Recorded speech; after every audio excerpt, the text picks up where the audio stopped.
कल हमारे आपके बीच में एक संवाद का विषय बना था, आप अपने बारे में क्या सोचते हैं। मैं ऐसा समझता हूँ कि आप लोगों ने इसके बारे में कुछ तो सोचा होगा कि आप अपने बारे में क्या सोचते हैं। आज दूसरा एक और चिंतन का विषय आप सबके बीच में रखना चाहता हूँ कि आप अपने जीवन में सबसे ज़्यादा महत्व किसको देते हैं।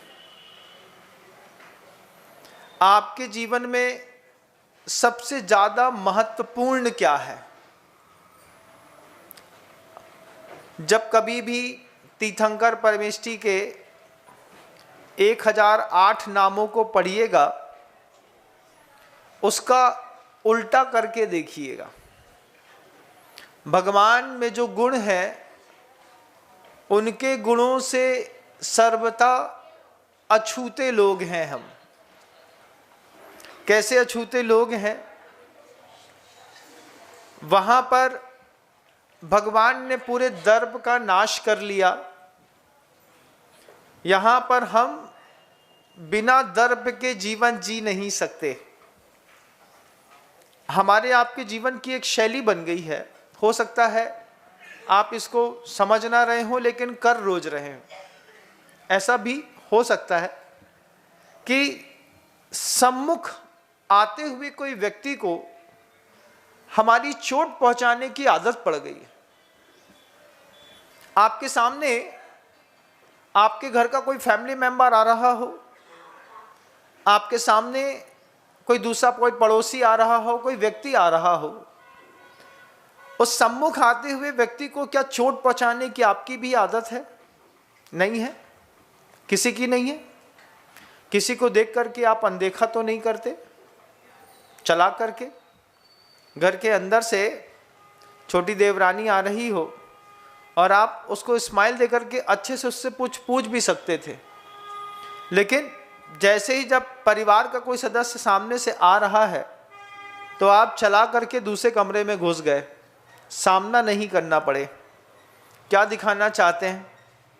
कोई पूछना चाहेगा आपसे तो स्पष्ट चीज दिखाई देती है कि हमारी सामने वाले को तोड़ने की आदत है। यह हमारा दर्प है, हम इसको महत्व देते हैं। किसी व्यक्ति के अंदर कोई क्वालिटी है, कभी आपने उसकी तारीफ करी है? मैं ये नहीं कहूंगा कि आप मेरे संवाद को सुनकर के हाँ में सिर उठा लीजिए, लेकिन मैं ये जरूर कहूंगा कि आप चिंतन जरूर करिएगा। परिवार के किसी सदस्य को जब आप लगातार अपना मुंह बना करके अलग तरीके से कुछ फील कराना चाहते हैं, उस वक्त आपकी फीलिंग में क्या चल रहा होता है? आप किसको महत्व देते हैं? अहंकार को, दर्प को क्या महत्व नहीं देते? देते हैं। परिवार के किसी व्यक्ति को आप कुछ फील नहीं कराते हैं? कराते तो होंगे, ऐसा तो नहीं है। क्योंकि आगम ग्रंथों में कोई बात लिखी है तो उससे तो विपरीत ही जीवन है हमारा, इसलिए हम संसार में फंसे हुए।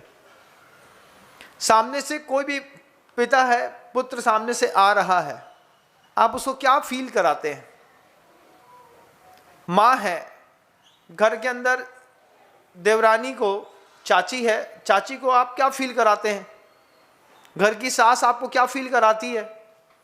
आपके जेठ आपको क्या फील कराते हैं? कुछ फील तो कराते होंगे। कुछ तो ऐसा आप करते हैं जिससे सामने वाला हंसना तो चाहता है लेकिन हंस नहीं पाता। सम्मुख आते हुए व्यक्ति को चोट पहुंचाने की एक आदत है हमारी।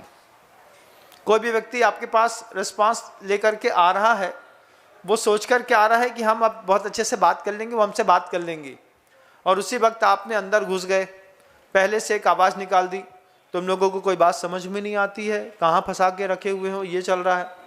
वो सामने वाला आदमी दहशत पे आ जाता है। ऐसा होता है कि नहीं? बोलो ना, होता है। आपके साथ भी तो होता होगा। आप दो में से एक श्रेणी में तो जरूर हैं, या तो आप पीड़ित हैं या फिर आपको पीड़ित करने की आदत है? बहुत अच्छे, दो में से एक तो जरूर होंगे। और फिर कुछ लोगों का ऐसा जीवन स्वभाव बन जाता है कि जब हमारी रैगिंग ली थी हमारे परिवार वालों ने, तो हम भी रैगिंग लेंगे अपने परिवार वालों की। तो आप भी स्कूल का, कॉलेज का मास्टर रूल अपने घर में लगा लेते हैं। तो ये हमारी एक प्रकृति है दुर्दर्प की, अहंकार। कहाँ पर? परिवार वालों के बीच में। चेहरे का इंप्रेशन बिल्कुल ऐसा सीरियस, तीर्थंकर से ज़्यादा तुम ही गंभीर हो गए। तीर्थंकर कम गंभीर है, वो तो फिर भी मुस्कुरा देते हैं, उनके चेहरे में तो फिर भी मुस्कुराहट दिखाई देती है, लेकिन तुम्हारे चेहरे में परिवार वालों को देख करके मुस्कुराहट दिखाई नहीं देती। बहुत गंभीर हैं, शायर मिब गंभीरा। हम हंस देंगे तो पूरे घर का माहौल अच्छा हो जाएगा, इसलिए मैं हंसूंगा नहीं। ये आपने जो सौगंध खा करके अपने परिवार के बीच में रखी है, इससे आपकी उम्र भी कम